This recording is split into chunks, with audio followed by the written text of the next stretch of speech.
এই রান্নাটা দেখলেই ইলিশ মাছের আর কোনো রান্না আপনারা করতে চাইবেন না। দেখুন ভেতরটা কত জুসি হয়েছে। ইলিশ মাছে এত কম মশলা দিয়েও যে এত স্বাদ হতে পারে, আজকের দু পেঁয়াজি না খেলে বিশ্বাসই করবেন না। এত সুস্বাদু এ দু পেঁয়াজি, এত অল্প মশলা, কম সময়ে এত সুস্বাদু রান্না। চলুন দেখে আসি ইলিশ মাছের এই সুস্বাদু দু পেঁয়াজি রান্না। বিসমিল্লাহির রহমানির রহিম। এখানে পরিষ্কার করা 800 গ্রাম ইলিশ মাছের পিস আছে, আর সঙ্গে আমি লেজ আর মাথা নিয়েছি, নিয়ে 1 কেজি হয়েছি। তো লেজ আর মাথাটা আমি রেখে দিয়েছি, শুধু এখানে পিসগুলো নিয়েছি। এখন একটু মশলা দেব মাখানোর জন্য। প্রথমে পরিমাণ মতো হলুদ দিচ্ছি, পরিমাণ মতো লবণ। হলুদ আর লবণের সঙ্গে মাছগুলো সুন্দরভাবে মেখে নেব। যেহেতু ইলিশ মাছ বেশি রান্না করতে হয় না, সেজন্য আমি লবণ আর হলুদ দিয়ে মেখে ম্যারিনেট করে রাখবো। মাছ মাখা হয়ে গেছে, আমি 15 মিনিটের জন্য ম্যারিনেট করে রাখলাম। এতে করে লবণটা সুন্দরভাবে মাছের ভেতরে ঢুকবে, খেতে ভালো লাগবে। মাছ ম্যারিনেশনের 15 মিনিট হয়ে গেছে। এখন মূল রান্না করব। ইলিশ মাছ মানেই সরিষার তেল। এখানে আমি হাফ কাপের মতো তেল দিলাম। এ রান্নায় একটু তেল বেশি দিতে হয়। আমি বলছি কেন বেশি দিতে হয়।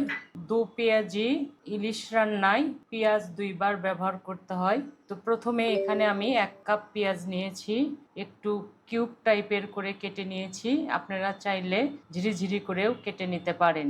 দিয়ে দিলাম। এই পেঁয়াজ আমি একদম বেশি ব্রাউন কালার করব না, 2 থেকে 3 মিনিটের মতো ভেজে নেব, যেন কাঁচা গন্ধটা চলে যায়, তাহলে রান্নাটা বেশি টেস্ট হবে। পেঁয়াজ থেকে সুন্দর একটা গন্ধ ভেসে আসছে, তার মানে কাঁচা গন্ধটা নেই। দেখতে দেখুন কত সুন্দর হয়েছে। এখন পেঁয়াজগুলো উঠিয়ে নেব। পেঁয়াজটা আমি উঠে নিয়েছি, এখন তুলে রাখলাম। এটা আমি পরে ব্যবহার করব। পেঁয়াজ উঠানোর পরে এখানে আমি একদম ঝিরিঝিরি করে কুচানো 1 কাপ পেঁয়াজ দিলাম। এখন এই পেঁয়াজটা আপনি সেমি ব্রাউনও করতে পারেন, একবারে ব্রাউন কালারও করতে পারেন। তো আমি সেমি ব্রাউন কালার করে নেব ভাজতে ভাজতে। পেঁয়াজ ভাজা হয়ে গেছে, হালকা হালকা কালার চলে এসেছে।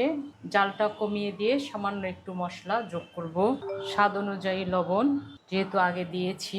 ঝালটা স্বাদ অনুযায়ী, আপনি চাইলে পুরো রান্নাটাই কাঁচামরিচ দিয়েও করতে পারেন, আবার কাঁচামরিচ শুকনো মরিচ মিল করেও এই রান্নাটা করা যাবে। হলুদ পরিমাণ মতো, সামান্য একটু পানি দিয়ে মশলাটা কষিয়ে নেব, যেন কাঁচা গন্ধটা না থাকে। মশলা কষানো শেষ, এখন মেখে রাখা মাছগুলো দিয়ে দিলাম। প্রথমে মশলার সঙ্গে মাছগুলো 2-3 মিনিট ভেজে নেব, এতে করে রান্নাটা আরও সুন্দর হবে।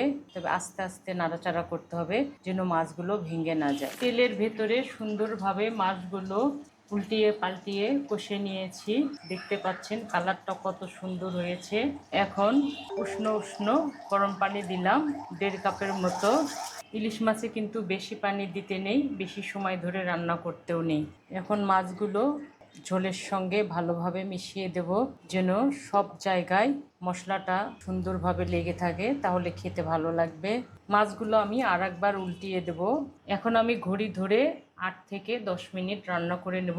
ইলিশ মাছ বেশি রান্না করলে সুঘ্রাণটা নষ্ট হয়ে যায়, স্বাদটা নষ্ট হয়ে যায়। আমি কিন্তু মাঝে মাঝে এভাবে 2 সাইডটা ধরে নাড়াচাড়া করে দিচ্ছি, এতে করে মশলাগুলো সব মাছের গায়ে সমানভাবে থাকবে, খেতে ভালো লাগবে। বেশি উল্টে পাল্টে দিলে পরে মাছ ভেঙে যাবে, দেখতে খারাপ লাগবে। চলে এলাম জাস্ট 10 মিনিট পরে। এখন রান্নার ফিনিশিং টাচ দেব, আর এই ফিনিশিং টাচটাই রান্নাকে আরও সুস্বাদু করবে, আকর্ষণীয় করবে। উঠে রাখা পেঁয়াজগুলো দিয়ে দিচ্ছি, দিয়ে দিলাম। জালটা কমিয়ে দিলাম, একদম রিফ্রেশিং ফ্লেভারের জন্য কয়েকটি কাঁচামরিচ দিয়ে দিলাম, একটু সরষের তেল দিলাম। ফিনিশিং টাচে রান্নাটা যেন আরও সুঘ্রাণময় হয়, খেতে আরও অনেক সুস্বাদু হবে। ঢেকে দিলাম 3 মিনিটের জন্য। 3 মিনিটের মধ্যে ফ্লেভারগুলো সব জায়গায় চলে যাবে। ওয়াও, দেখেই তো একদম অর্ধেক পেট ভরে গেল। তো প্রিয় বন্ধুরা, এভাবে ছোট বড় যে কোনো ইলিশের দো পেঁয়াজি করবেন, একদম অল্প সময়ে এত সুস্বাদু এই রান্নাটা ছোট বড় সবাই একদম তৃপ্তি করে খাবে ইনশাল্লাহ। আজ এ পর্যন্তই, আবার দেখা হবে নতুন কোনো রেসিপি নিয়ে। ভালো খান, সুস্থ থাকুন, আল্লাহ হাফেজ।